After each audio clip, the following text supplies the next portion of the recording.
தேவன் சர்வமும் வணங்கிடும் ராஜன்.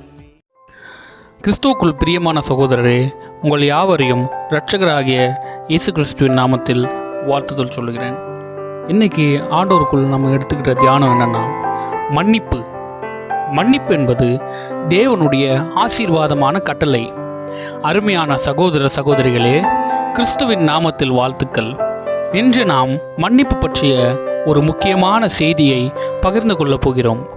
மன்னிப்பு என்பது கிறிஸ்துவ வாழ்க்கையின் அடிப்படை மற்றும் தேவனுடைய ஆசீர்வாதம் பெறுவதற்கான முக்கியமான நிபந்தனையாகும். மன்னிப்பு என்பது தேவனுடைய கட்டளை.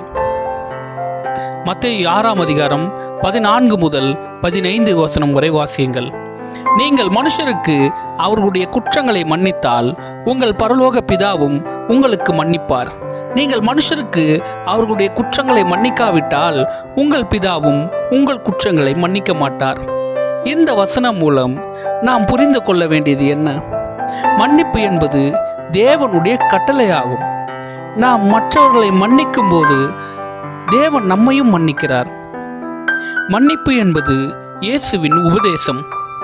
மத்தேயு எழுதின சுவிசேஷம் 18 அதிகாரம் 21 முதல் 22 வசனம் வரை வாசிக்கலாம். அப்பொழுது பேதுரு அவரிடத்தில் வந்து, கற்றார், என் சகோதரன் எனக்கு தீராதபடி என்னை துன்புறுத்தினால் நான் அவனை எத்தனை முறையாக மன்னிக்க வேண்டும்? 7 முறை மட்டுமா என்று கேட்டான். இயேசு அவனை நோக்கி, 7 முறை மட்டுமல்ல, 70 முறை, 7 முறை வரையில் மன்னிக்க வேண்டும் என்று சொல்கிறேன். இயேசு எவ்வளவு முறை மன்னிக்க வேண்டும் என்பதற்கான எல்லையை இல்லாமல் சொல்லுகிறார். அதாவது எத்தனை தடவையும் நாம் மன்னிக்க வேண்டும். இந்த மன்னிப்பு தரும் ஆறுதல், இந்த மன்னிப்பு தரும் ஆற்றல், மன்னிப்பு நம்மை ஆவிக்குரிய சுமை மற்றும் மன அழுத்தத்திலிருந்து விடுவிக்கும். மன்னிக்காத மனநிலையில் சாத்தான் நம்மில் வேறுபாட்டை ஏற்படுத்த முயலும். எபேசியருக்கு எழுதின நிருபம் 4 அதிகாரம் 31 முதல் 32 வசனம் வரை, அனைத்து கடுப்பு, கோபம், சீற்றம், அலறல், துன்புறுத்தல் எல்லாம் உங்களிடத்தில் நீங்கட்டும். ஒருவருக்கொருவர் மனம் இறங்கியவராக இருந்து தேவன் கிறிஸ்துவில் உங்களை மன்னித்தது போல நீங்கள் ஒருவரை ஒருவர் மன்னியுங்கள். இயேசு மன்னித்த மாதிரி நாம் மன்னிக்க வேண்டும். இயேசு எப்படி மன்னித்தார்?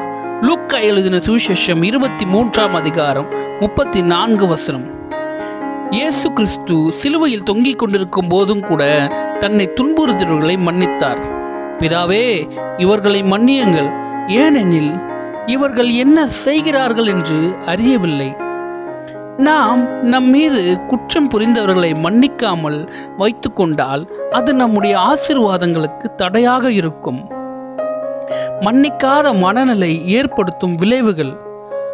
மன்னிக்காத மனநிலை மன அமைதியை கெடுக்கிறது, உடல் நோய்களை உண்டாக்குகிறது, தேவனின் சமாதானத்திலிருந்து விலகச் செய்கிறது. அதனால் எவ்விதமான கோபத்தையும் துயரத்தையும் நாம் கடவுளின் அருகில் கொண்டு வந்து விட்டுவிட வேண்டும். இப்பொழுது முடிவுரையாக, மன்னிப்பு என்பது ஒரு உணர்வு அல்ல, அது ஒரு தீர்மானம். தேவனுடைய அன்பு நாம் எல்லோருக்கும் இருக்கிறது போல நாம் மற்றவர்களை மன்னிக்க வேண்டும். மன்னிப்பதன் மூலம் நம்முடைய மனதிற்கும் உடலிற்கும் ஆன்மாவிற்கும் சமாதானம் கிடைக்கும். இன்றே யாரை மன்னிக்க வேண்டும் என்று தேவன் உங்களை நினைவுறுத்துகிறாரோ அவர்களை மன்னியுங்கள். அதன்பின் தேவனுடைய பேராசீர்வாதங்களை அனுபவியுங்கள். ஆமென். நீரே தேவன் சர்வமும் வணங்கிடும் ராஜன்.